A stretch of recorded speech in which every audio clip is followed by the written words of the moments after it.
नमस्कार, मी पंजाब डक. राज्यात मात्र आणखीन तुम्हाला एक सांगू इच्छितो, 28, 29, 31 पर्यंत दररोज वेगवेगळ्या भागात आता पाऊस पडणार आहे. पण आता काय होणार आहे, ह्या पावसाचं स्वरूप रिमझिम नाही राहणार. काय होणार, दुपारपर्यंत चांगलं असं कडाक्याचं ऊन पडेल आणि 2-2:30च्या नंतर जोराचा पाऊस पडणार आहे. म्हणून हा अंदाज सर्व शेतकऱ्यांना लक्षात यायचा.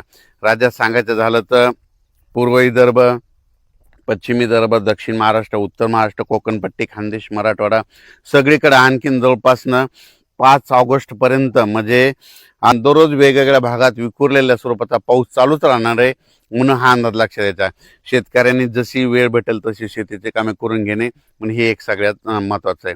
त्याच्यानंतर राज्यात सांगायचं झालं तर आणखीन परत सोलापूर जिल्हा, लातूर जिल्हा, धाराशिव जिल्हा त्या भागामध्ये देखील त्या शेतकऱ्याला सांगू इच्छितो, तुमच्याकडे देखील काय होणार आहे म्हणजे 5 ऑगस्टच्या दरम्यान तुमच्याकडे देखील चांगला जोराचा पाऊस पडणार आहे.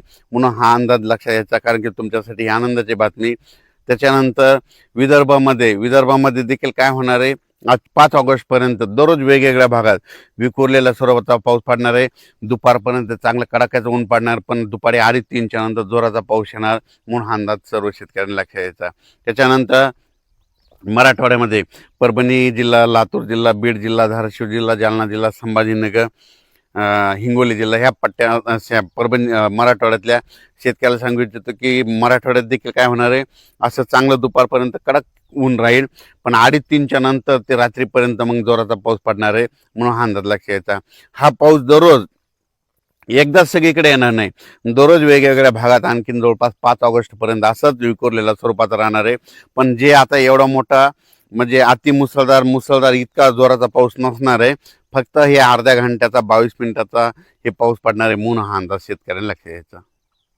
तर आता जास्त पाऊस कुठं पडणार आहे, तर तुम्हाला एक सांगू इच्छितो, जास्त पाऊस सांगायचं झालं तर म्हणजे कोकणपट्टीपासून ते पालघर म्हणजे रत्नागिरी पासून ते पालघरपर्यंत तिकडं मात्र पावसाचा जोर असाच कायम राहणार आहे 31 ऑगस्टपर्यंत, आपलं 31 जुलैपर्यंत. म्हणून हे अंदाज लक्षात यायचा. म्हणजे रत्नागिरी, पुणे ते कोकणपट्टी घाटमाता ते पाऊस चालू राहणार आहे.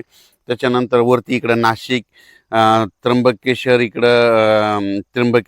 त्याच्यानंतर नंदुरबार जिल्हा, विशेष म्हणजे तिकडे आतापर्यंत पाऊस कमी पडलेला आहे. पण त्याच्यामध्ये आता ह्या 5 दिवसामध्ये नंदुरबार जिल्हा, धुळे जिल्हा, जळगाव जामोद घाटाच्या खाली, बुलढाणा इकडं, अचलपूर, त्याच्यानंतर अमरावती, मोर्शी ह्या पट्ट्यामध्ये काय होणार आहे, परत एकदा 5 ऑगस्टच्या दरम्यान काही ठिकाणी मुसळधार पाऊस पडणार आहे. म्हणून हा अंदाज लक्षात घ्यायचा.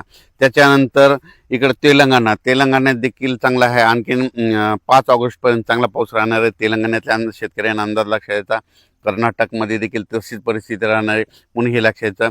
गुजरातमध्ये मात्र सुरत असो, अहमदाबाद असो, तिकडं मात्र अतिवृष्टी होणार आहे. म्हणून हा अंदाज गुजरातच्या शेतकऱ्यांनी घ्यायचा.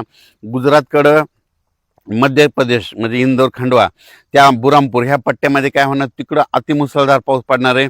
त्याच्यामुळे काय होणार आहे, मग त्याच्या बाजूला मराठवाडा लगत आहे, सीमा लगत आहे. मग त्याच्यामुळं मराठवाड्यामध्ये त्याच्या महाराष्ट्र लगत आहे.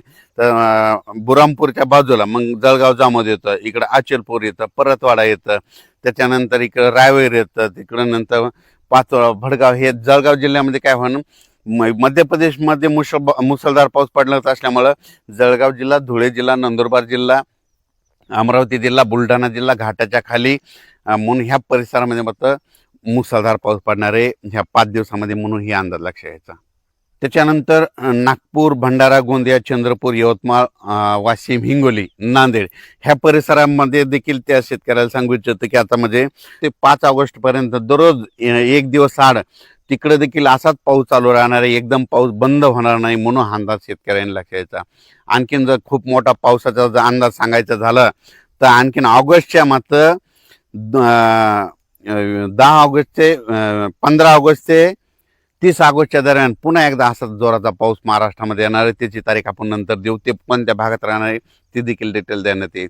पण 15 ऑगस्ट ते 30 ऑगस्टच्या दरम्यान परत एकदा राज्यात अतिवृष्टीचा एक पाऊस, पुन्हा एक लो प्रेशर आहे, चक्रीवादळ येणार आहे, त्याचा मी अंदाज देणार आहे.